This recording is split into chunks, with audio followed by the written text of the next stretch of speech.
Alright, friends, it's that time of week again. You know what Wednesday means. Wednesday means it's update day. This update, not too interesting, because there's not much going on this week, but next week, you can see here, I have pulled up the update that's coming. It's going to be the big November patch that many people have been talking about. Many people have been saying this, me included. But let's get into an overview of what's coming up to make sure you're prepared for everything and you don't miss things, because there's quite a lot coming with this patch. We'll just scroll through here. We're getting a new event. Don't really know. Probably just more mats and stuff. Obviously, Reaper's coming out, which is a big one that a lot of people are super excited for, me included. And then the new store items. This is apparently the first anniversary skins, but I have a picture of it pulled up here so we can see what they look like. And then the Reaper class skin. All the classes that release get a specific skin that's 1,000 blue crystals. Looks alright. It is what it is. Kind of like the weapon. We'll see. Anyways, this skin set that's coming out is this one. It's kind of what it looks like. Apparently, though, I've heard that the outfit itself is a one-piece, meaning you can't mix and match. I also do not believe it is dyeable. So, take that for what you will. Just kind of like a bit more fantasy themed. Let's take a look at all the weapons here. Man, the Soulfist focuses always look so lame. That's just me. Arcana deck looks pretty cool. Pretty good Deathblade sword too. Interesting. Then this is the other color. You got the white. Wait, what? Oh no, it's different packages. There is a different color though, isn't there? There's black as well. Guess you don't get to see it.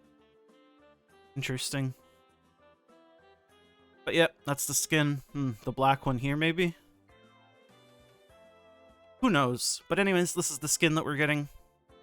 And then this tweet here from DatMods that got replied to by the Lost Ark Twitter, just confirming 100% that the tripod changes are coming with the next week's update. I had assumed this because it was already in the roadmap and everything, but it's always nice to have triple, extra, double, quadruple confirmation. So if you're not prepared for the tripods, now is the time to finally get it done, as you have 7 days left if you care at all. And yeah, I would recommend doing it, honestly. It's just you're paying the 7 Fion cost. That's basically all the cost you're paying. No reason not to. And then we have the official post about the Reaper. So we'll take a quick look at the Reaper because there is some interesting stuff in here I've given a glance over. For Reaper, it's the 3rd assassin subclass. The main thing is it has identity skill, which is you have your normal mode, you have the stealth mode, and then you have for lack of a better term, we'll call it the mayhem mode. It's called chaos mode, but it functions similarly to Berserker's Mayhem. Sort of, with the bonuses you get. But in normal mode, you get your meter over time and fill it with skills, typical stuff. You use the identity skill. You go into... Well, here, let's explain what each mode is, because the class engravings... Well, I guess we can just do this. So, the first mode, Persona mode, is the stealth mode. Basically, you go stealth, you get a bunch of move speed. People can see you in PvP if you get close, though. You can still be knocked down and stuff, too. But it increases your swoop skill damage. That's the translation they're going with, huh? Swoop skill. And it can be stacked up to 5 times. It'll tick up as you sit in stealth. It doesn't take that long to get up to max stacks.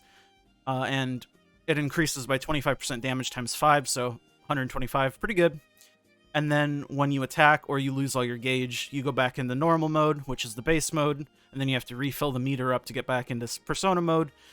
You get it. It's kind of like You can think of it like Surge, basically, except you build up to Persona mode, you sit in Persona mode, and then you hit a big swoop skill damage blaster boy. And then Chaos mode, the reason I compared this to Mayhem is because of the bonuses you get. That's about as far as it goes, though. You get move speed, attack speed, you get crit rate, and then Chaos mode initially lasts for 9 seconds, but if you keep hitting enemies with your dagger skills, or if you use your shadow skills, you will keep adding to the duration of Chaos mode, meaning you can permanently stay in it. The engravings the translations ended up being Hunger instead of Thirst, and then Lunar Voice. Swoop damage. What a translation, man.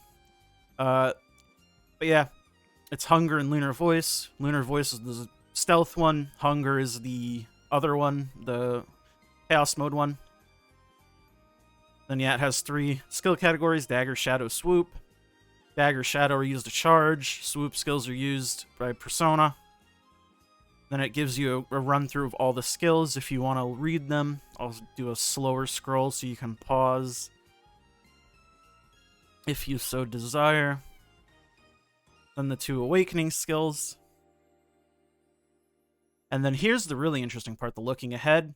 In the next week update, the Reaper will release, along with 2 progression events, another Punika Power Pass, and a Hyper Express event that takes you from 1302, which is tier 3, base tier 3, to 1445. That's crazy. We just had a 1415 one. Players will receive the Punika Power Pass after completing the quest Berver's Friend. If you've had any of the other Power Passes, you already have this quest done. Just log into the character that got the Power Pass last time, and you'll get another one. It'll take you up to 1302, and then you could use the Hyper Express on it if you want, or use it on a different character. You get the idea. Anyways, same deal. I can assume we'll get another legendary pack. Not selection, but just random legendary pack. Can't complain.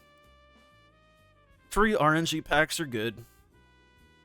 But in any case, this is the main hidden thing, I guess, so to speak. Hidden in air quotes. Basically, we didn't know that we were getting this. It's cool that we're getting this. I would, however, advise you to not jump the gun and just burn these immediately, because you can assume that we're going to be asking Rox or whether or not we're going to be getting another one of these for Summoner, because Summoner is coming next month.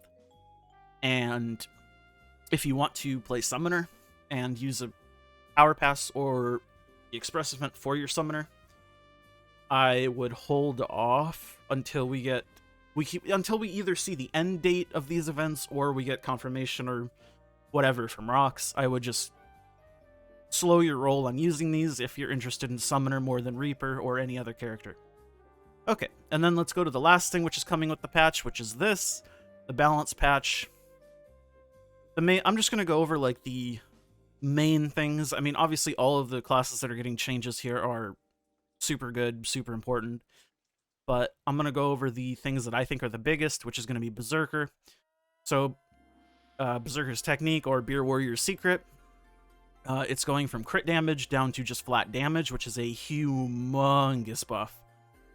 And the reason why is because Keen Blunt Weapon, obviously, scales crit damage. So the more crit damage you have, the less effective Keen Blunt Weapon is. So changing this to damage instead of crit damage allows you to run Keen Blunt more efficiently. So TLDR makes you do more damage, makes this more competitive. Both specs being competitive is always a good thing. I guess I can just go through all of these real quick. Gunlancer, it's getting a range increase on its bash skill. Pretty cool. It's incredibly tiny. Good change. Destroyer is another big one that we are pretty excited for, I would say, in general. I see a lot of people already playing Gravity Training. So this is going to make it so Gravity Training essentially charges, I wouldn't say instantly, but it's very quickly. You can charge it in one rotation of purple skills if you have your setup correct. And it is, I want to say it's comparable to Rage Hammer but Rage Hammer is still going to edge out, just because Rage Hammer is Rage Hammer. But yeah, you can see the amount of gravity gauge acquired according to gravity cores acquired. So you get 8% per core. Oh, and then this is the...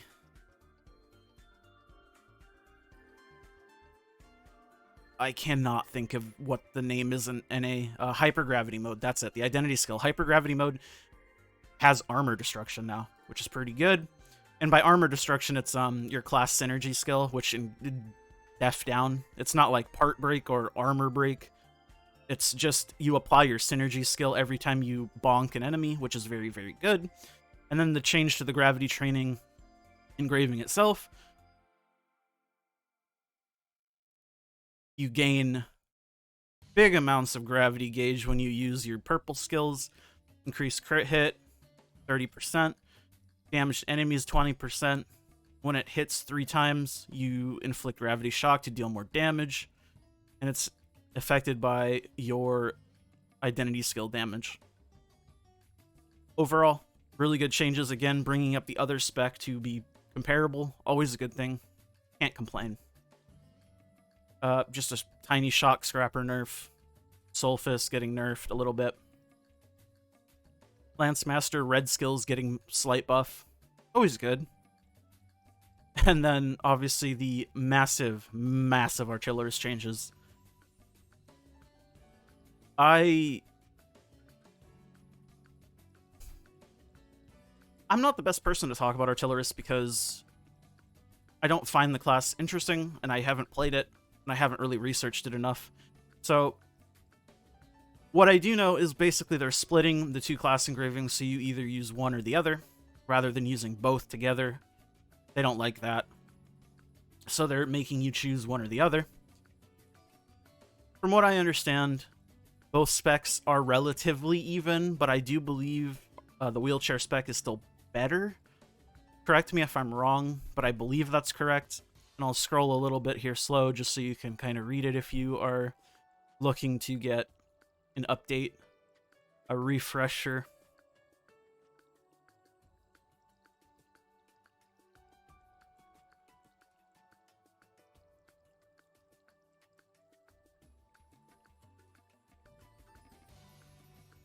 Okay, and then Hawkeye, which is sharpshooter, little buff to everything, always good.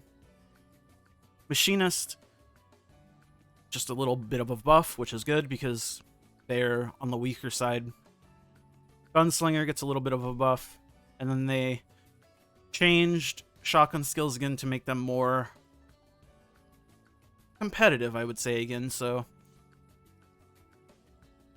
you can still use it, but I don't think a lot of people like the shotgun skills because animation lock. You already animation locked so much as a gunslinger. People really like being able to use bullet rain, so I think most people are just going to stick with bullet rain, but you can use shotguns if you want, or all the shotgun skills again. And then they did also change time to hunt and peacemaker, because again, they don't like you using level 1 engravings if they can help it, but you can still use level 1 peacemaker. I don't actually know which is better, level 1 peacemaker versus level 3 peacemaker. In any case, you can kind of see here, they just made it scale a bit higher. So, is what it is. And then time to hunt just got like a little bit of a damage buff. So, can't really complain. Or crit rate buff, rather. And then Summoner got another massive change. We don't have Summoner yet, but you can assume this is why we don't have Summoner, even though it was in beta. But Summoner finally got its big rework, and from the videos I've seen, visually this class looks incredible. And while it's called Summoner, it doesn't really play like you would think a Summoner would. It's not like a Necromancer type of Summoner. It's just like it's almost more of a mage than Sorceress is. It's interesting, though, and it's very strong. Then Arcanist got some changes. Backflush is a very funny skill. basically, you just kind of zip around now, and it's kind of ridiculous looking, but overall, this is a pretty good Arcanist buff. Basically, it just results in more card draw overall, more mobility, and less RNG on the cards because you're generating more cards, and just slight things like attack range. It's pretty good overall. You can kind of see buffing a few of the worst cards. An Aeromancer we don't have, but Aeromancer got some changes. And then here's another big one for me. Shadowhunter. This is what the new Shadowhunter form is going to look like. Pretty good. The hope is that eventually we're going to be able to have our skins affect the transformation state. I think that's the next goal for Shadowhunter stands. It would be cool to have our skins do something while we're transformed, since you spend most of your gameplay transformed as DI. But in any case, it also changes so, like, if you get grabbed, you stay in demonic state. Like, if you get picked up by Descaluda, you'll stay in demonic instead of getting transformed. Stuff like that. I think that wraps it up here. Took a bit longer than I wanted to, but I figure I might as well go through it a little bit more thoroughly than I originally intended. But in any case, thanks for watching, you guys. Make sure to like the video if you liked it, dislike it if you dislike it, and subscribe to the channel. I'm trying to get to 500 for the end of the year. We're probably going to get there unless I have a mass exodus and everybody decides to hate me, which, you know, could happen. But I'll see you guys in the next one. Bye!